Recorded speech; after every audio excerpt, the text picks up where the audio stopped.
হয়ে গেলাম, তাই ভাবলাম যে আসি তোমাকে সারপ্রাইজ দিই। আসো।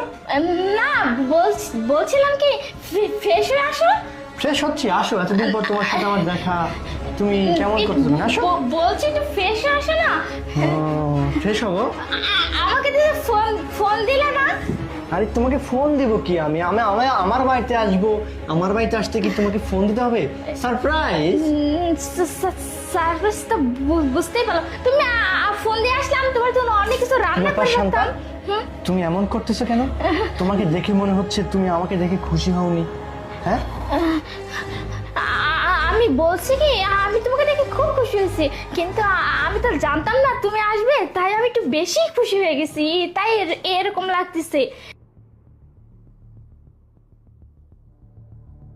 আমার মনে হচ্ছে তুমি আমাকে থেকে কি ব্যাপার, ওই দিকে কি ইশারা করতেছো? না না, ওই একটা বিড়াল আসতে লাগছিল তো, তাই আমি কিসের বিড়াল আসতেছে? কই বিড়াল? কোথায়? তো কেউ নেই। না চলে গেছে বিড়ালটা। আচ্ছা, হ্যাঁ? আমাদের রুমে এসি চলতেছে, তুমি ঘেমে যাচ্ছ কেন? না আসলে তোমার চোখ মুখ হাত পা ঘেমে যাচ্ছে কেন? অনেক গরম পড়ছে না। কোথায় গরম? এই দাঁড়া। চোর কোথা থেকে আসলো বাড়িতে? আমি জানি কখন আসছে। হ্যাঁ, কখন আসলো? তোমার সাথে আসলো নাকি চোর? হ্যাঁ, আমার সাথে আসেনি, চোরটাকে আমার বউ অনেক আগেই রুমে নিয়ে আসছে। আমি কখন নিয়ে আসলাম? আমিও রুমের মধ্যে অনেক আগেই আসছি। তুমি কোথায় ছিলে? আমি এই দরজার উপরে বসেছিলাম। আসলে থানায় থেকে চোর পুলিশ খেলতে না, চোরকে ধরার জন্য আমরা যেমন আম গাছে, কাঁঠাল গাছে, লিচু গাছে উঠে বসে থাকি, চোর আসলে ঠিক যেমন আমরা শিকারের মতো চোরকে ধরি, ঠিক তেমনটাই হচ্ছে আজকে আমার বাসায় আমারই সাথে।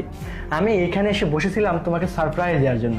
ঠিক দেখলাম আমার বউ মার্কেট থেকে ফেরার সময়, ঠিক সেই সময় দেখলাম আমার বউ জলজন্ত একটা বিড়াল নিয়ে আসছে, যার জন্য আমি এতটা কষ্ট করি, দিনেরকে রাত বানাই, রাতকে দিন বানাই, আমি নিজে না খেয়ে থাকি শুধুমাত্র তোমাকে সুখে রাখার জন্য, নিজের সর্বোত্তক দিয়ে চেষ্টা করি।